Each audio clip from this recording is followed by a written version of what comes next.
প্রথম প্রশ্ন, মহাজাতি সদনের উদ্যোক্তা কে ছিলেন? Answer option A Subhash Chandra Bose এবং এর ভিত্তিপ্রস্তর করেন রবীন্দ্রনাথ ঠাকুর এবং এটি জাতীয় নিকেতন বলে চিহ্নিত। পরের প্রশ্ন, অ্যালবার্ট হলের উদ্যোক্তা কে ছিলেন? Answer option A Keshab Chandra Sen. এটি ব্রিটিশ যুবরাজের কলকাতায় আগমনকে স্মরণীয় করার জন্য তৈরি করা হয়েছিল। পরের প্রশ্ন, সেন্ট অ্যান্ড্রুজ গির্জার পরিকল্পনা ও প্রতিষ্ঠাতা কে ছিলেন? Answer option D doctor Bryce. এর ভিত্তিপ্রস্তর করেন লর্ড হেস্টিংস। পরের প্রশ্ন, রাজভবনের নির্মাতা কে? Answer option C Robert Adam এবং এটি বর্তমান রাজ্যপালের বাসভবন। পরের প্রশ্ন, শহীদ মিনারের নকশা কে করেছিলেন? Answer option D Charles Noel Robinson. এর উচ্চতা 152 ফুট, সিঁড়ির ধাপ 218টি এবং এটি মিশরীয় শিল্পরীতিতে নির্মিত।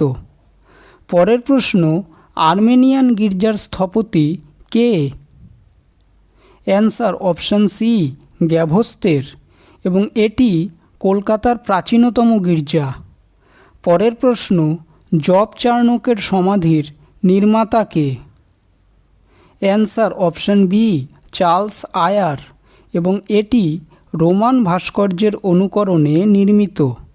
পরের প্রশ্ন, জিপিওর স্থপতি কে? অ্যান্সার অপশান সি ওয়াল্টার গ্রানভিল এবং এটি নব্য ক্লাসিক্যাল স্থাপত্যের একটি নিদর্শন। পরের প্রশ্ন, এশিয়াটিক সোসাইটির প্রতিষ্ঠাতা কে? Answer option B William Jones.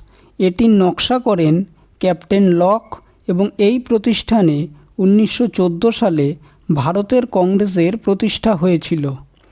পরের প্রশ্ন, বসু বিজ্ঞান মন্দিরের পরিকল্পনা কে করেন?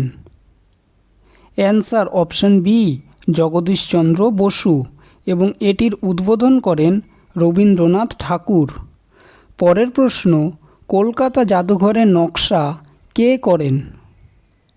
Answer option D Walter B Granville এবং এর স্তম্ভগুলি কোরান্থিয়ান রীতিতে নির্মিত। ভিডিওটি যদি ভালো লেগে থাকে তাহলে ভিডিওটিকে অবশ্যই লাইক করবে, চ্যানেলটিকে সাবস্ক্রাইব করবে আর তোমাদের মতামতটি অবশ্যই কমেন্ট করে জানাবে। ধন্যবাদ।